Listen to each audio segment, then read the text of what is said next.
su segmento de educación financiera del programa Diálogo por Radio I-99. Esta mañana tenemos el gusto de contar con nosotros con el economista Ricardo Rivadeneira, actual presidente del directorio de la Bolsa de Valores de Guayaquil.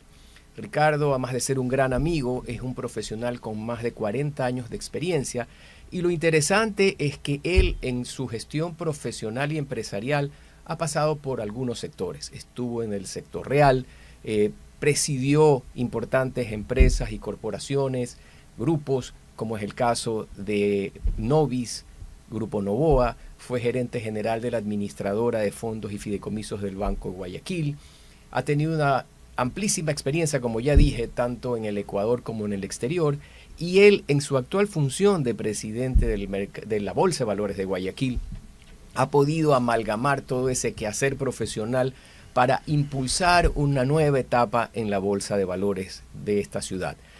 Bienvenido, Ricardo, y qué gusto que estés con nosotros esta mañana.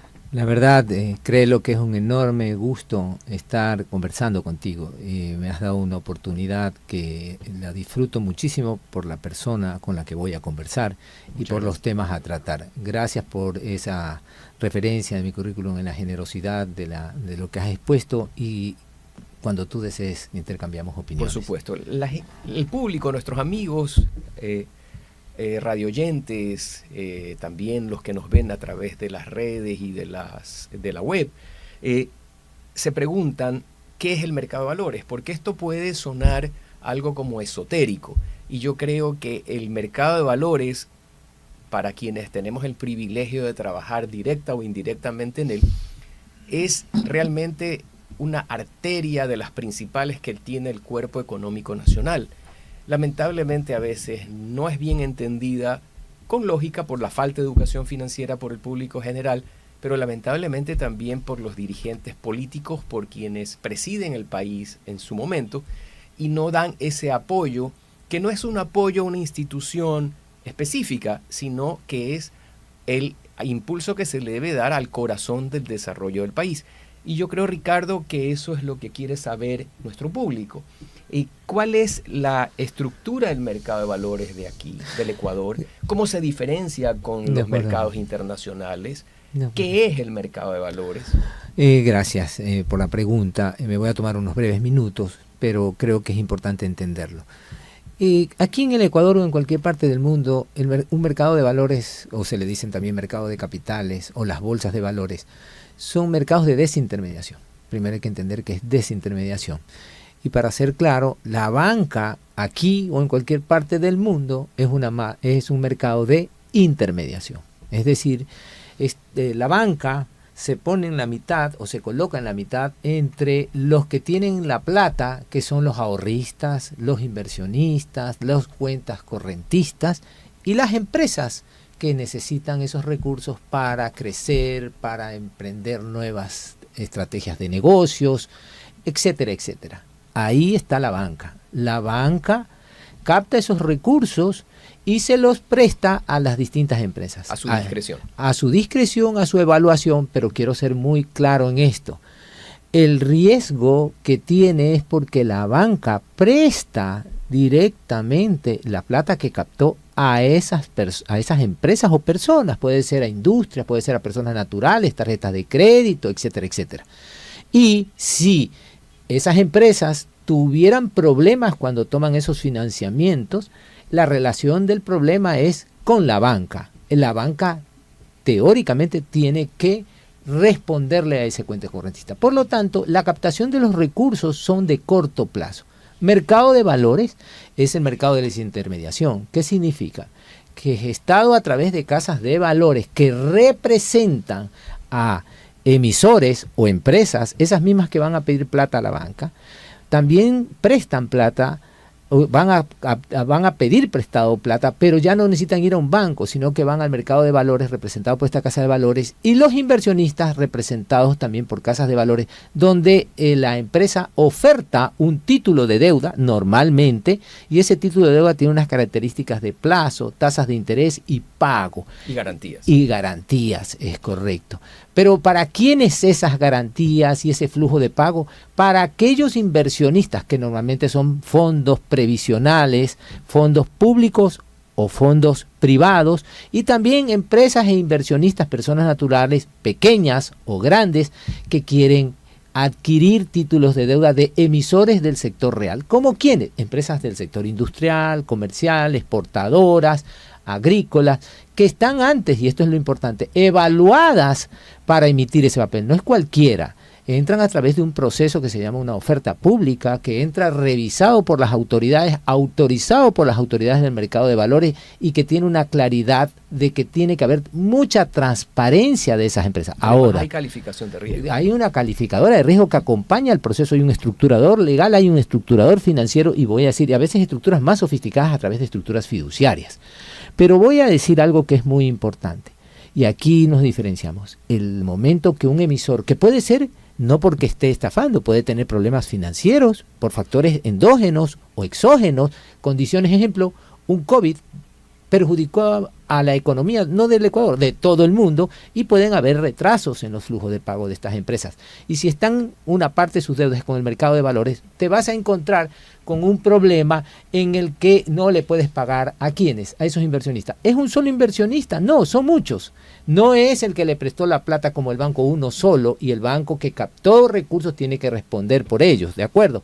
Sino que en este caso tiene que pagarle a muchos inversionistas que pueden haber comprado un título de valor porque son desmaterializados los títulos de la deuda, pequeño, de $500, $1.000, $2.000, $3.000, o puede ser títulos de deuda de ese mismo emisor que consolida por uno de $1 millón o $500,000, etcétera, etcétera. Y entonces ahí el mercado de valores tiene que actuar y anunciar transparentemente diciendo que no se ha pagado ese título de deuda. Eso no significa el caos. Si esa empresa no paga a los inversionistas, probablemente tampoco le está pagando a los bancos. Lo que pasa es que un banco no va a decirle a no le va a decir al depositante, ni le va a decir al que le debe a esa empresa, déjame un ratito, voy a llamar a los periódicos para decir que tú no me pagas, porque es una relación uno a uno. Acá es una relación que se llama la fe pública, que hay que cuidar a ese inversionista y hay que anunciar, pero no porque no pague tan solo, sino también si hay un cambio de accionista, si hay un problema entre los accionistas, o si hay un tema de cambio de administradores. Eso se llama hechos relevantes, y eso es más transparencia. Por lo tanto, los mercados de valores deben de demostrar mucha más claridad en la información, transparencia, y comunicar permanentemente a los inversionistas el desarrollo de esos emisores. Y en todo esto que me acabas de contar, que es tan interesante, ¿cuál es el rol de la Bolsa de Valores de Guayaquil? Bueno, el rol de la Bolsa de Valores de Guayaquil, como el rol de cualquier bolsa, pero voy a hablar un poquito después de la reestructuración que hemos tenido, si me das la oportunidad, es el rol de permitir el ambiente, la tecnología, generar los procesos para que se puedan transar esas operaciones en el mercado de valores a través de transacciones que son electrónicas, ¿correcto? Fomentar ese mercado de valores, buscar que se modifiquen regulaciones, leyes que permitan el fortalecimiento, la protección al inversionista y la apertura a mercados internacionales, que eso es muy importante, ¿de acuerdo? ¿Cuál es otro rol importante? Que se puedan entender el tema de la educación financiera a lo largo de los años. Por lo tanto, la Bolsa de Valores de Guayaquil desde hace 3 o 4 años viene generando firmas de convenio y viene desarrollando programas educativos que vienen desde sencillos como operadores de mercado de valores, como temas de diplomados en finanzas, como cursos o talleres de finanzas verdes, como maestrías con 11 universidades, tanto en Guayaquil, en Quito, en Cuenca, en Puerto Viejo, que venimos desarrollando este proceso. Pero es una apuesta de largo plazo para que los que hoy día toman esas distintas alternativas, que son herramientas que le van a permitir con el conocimiento gestar a sus empresas cuando estos sean líderes empresariales o estudiantes o ejecutivos jóvenes, y que vayan al sector público y también tengan la capacidad de entender el mercado de valores. ¿Por qué? Porque tú lo dijiste, y esto es muy importante, lo que dijo Francisco. No puede haber en un país desarrollo si no tiene un mercado de valores sólido. Y eso no es un refrán. En las economías desarrolladas, los mercados de valores están muy desarrollados, muy rápidamente. No hablemos de Wall Street, no hablemos de Europa ni Estados Unidos. Hablemos de Chile, hablemos de Colombia. Correcto. Comparemos esos mercados de valores con el ecuatoriano, hablemos de Perú, y voy a decir 2 cifras muy rápidamente, muy importantes. El mercado de valores el año pasado en el Ecuador transó $13.000 millones en el mercado de valores, en la Bolsa de Valores de Guayaquil, como en el mercado de valores en general, ¿no? Y de eso que transó, Dice, es mucha plata. No, porque la comparación es con el PIB de un país. Y eso representó, y el PIB del Ecuador fue de 114.000 millones, y eso representó apenas el 11%. ¿Y cuánto es Perú, el mercado de valores peruano?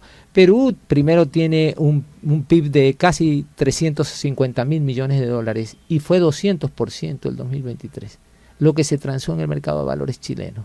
Es decir, más de 660.000 millones de dólares. Colombia tiene un PIB de 370.000 millones y transó un 83-85% del mercado de valores. Me explico, el mercado de valores transó de su PIB. Y Perú que tiene un PIB que es menos de 200.000, transó el 67%. Me explico, en el mercado de valores. Y el Ecuador es 11%. Ahí están las oportunidades. ¿Y qué hay que hacer? Hay que cambiar regulaciones. Y eso es algo que me gusta mucho que lo hayas referido en esta explicación, porque a veces se cree que el mercado de valores está compuesto dentro de un escenario de gente que está vestida como tú y como yo, con saco y corbata, y creen que eso es el mercado de valores. No. Cuando en realidad el corazón del mercado de valores, la realidad y el empuje del mercado de valores es hacia el hombre de la calle, para que las empresas canalicen nuevos proyectos que a su vez traen como beneficio un círculo, al contrario de lo vicioso, virtuoso, de generación directa de empleo, porque normalmente cuando tú emprendes un proyecto de aumento de producción, vas a contratar más gente. El hecho de que tú contrates más gente también implica que hay nuevos proveedores que a su vez necesitan nuevos trabajadores.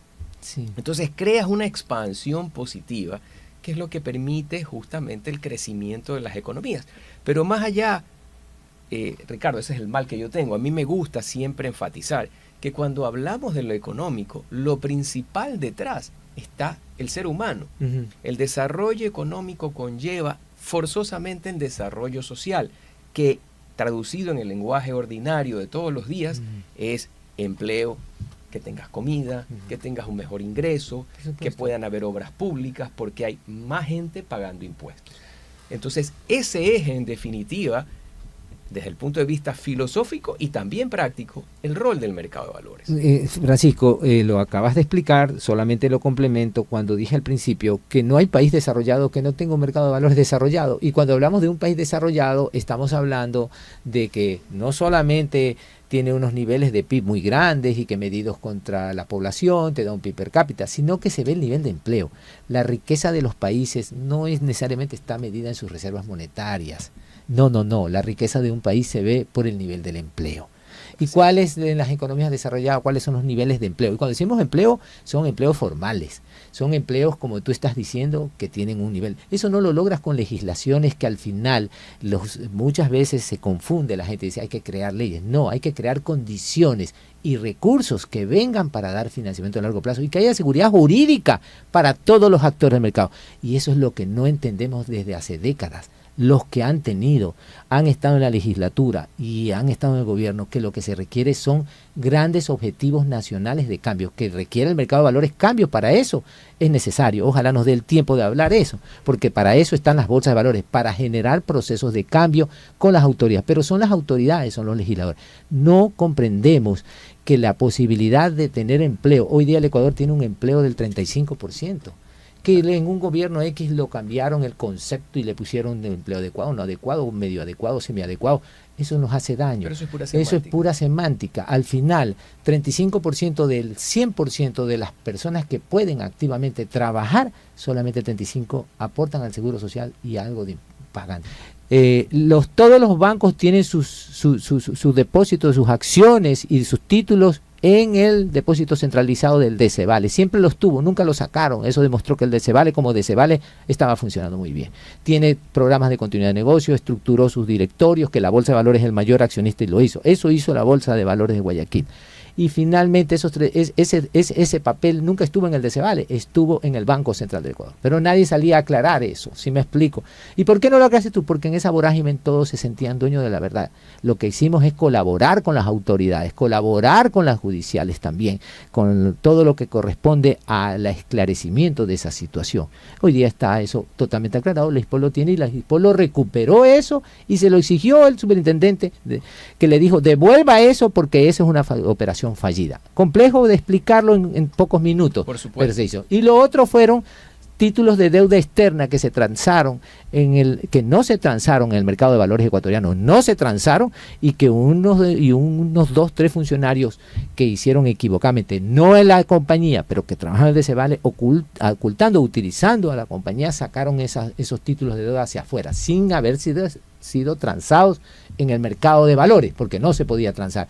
Y eso fue identificado, la misma Bolsa de Valores de Guayaquil hizo procesos de investigaciones, auditorías internacionales, forenses, y todo este proceso identificó que todo eso fueron a través de un funcionario que está hasta preso en los Estados Unidos por lavado de activos, correcto, y que fue exfuncionario del DCVALE.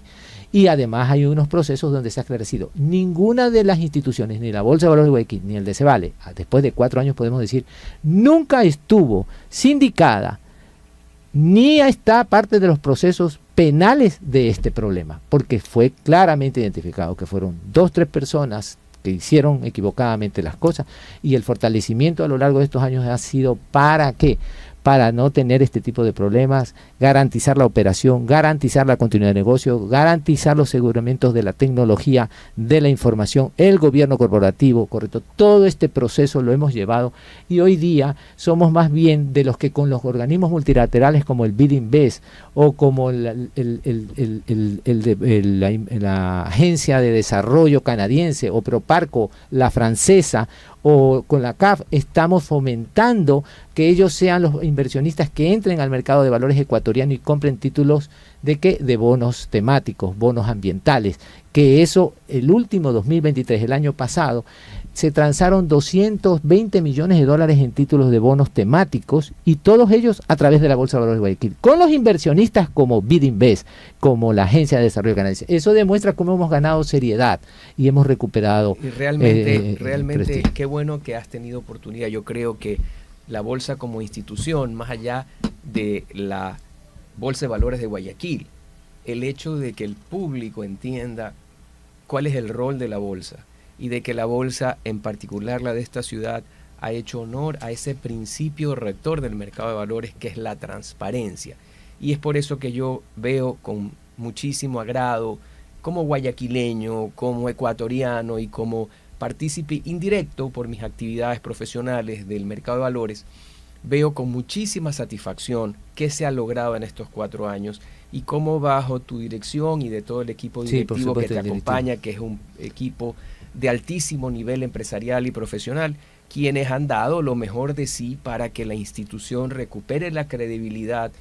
Y ahora toca, en el caso concreto de nuestro país, que las autoridades, sean legislativas, gubernativas a nivel del Poder Ejecutivo, pero que, como tú dices, haya un objetivo nacional y social de largo plazo, en el que, como países cercanos, como fue el caso de Chile, que hoy atraviesa problemas, pero regresemos años atrás, como hubo un consenso entre derecha e izquierda, que todos se pusieron de acuerdo en ir en un mismo camino, que matizado hacia un costado o hacia otro lado, pero ya todos sabían que era el mismo andarivel, independientemente de que cada 4 años hubiese ciertos giros a la izquierda o a la derecha. Ya hubo un consenso nacional que finalmente llevó a Chile a los niveles de desarrollo social, económico, cultural, que goza frente a los demás países de la región, considerando su tamaño poblacional como también geográfico, termina siendo una potencia, muy salvando distancias como es Japón. Es correcto. Entonces, yo creo que nos toca a los ecuatorianos trabajar muy duro desde la trinchera personal que cada uno tiene para colaborar y hacer país y empujar ese carro en el que estamos todos, que hoy luce como que está averiado, como que está parado en la media calle. Bueno, como cuando ocurre que se te baja la batería. Uno está al volante y los demás empujamos detrás para que el carro salga y arranque. Y eso es lo que creo que debe impregnar el espíritu de los ecuatorianos, porque esta es la tierra que nos vio nacer, y realmente tenemos que ese amor que a veces decimos, ponerlo en la práctica con nuestras actividades. Ricardo, qué grato haber conversado contigo, que nuestros amigos de I99 tengan la oportunidad de escuchar de directa fuente de un profesional de tu categoría qué es el mercado de valores, qué se está haciendo por el desarrollo nacional. Y amigos, el tiempo siempre es el enemigo de este tipo de programas, pero llegamos al fin de este segmento de educación financiera y concluimos el diálogo de esta mañana deseándoles lo mejor durante este día y la semana que resta. Muchas gracias, Francisco, por todo. Gracias, muy gentil.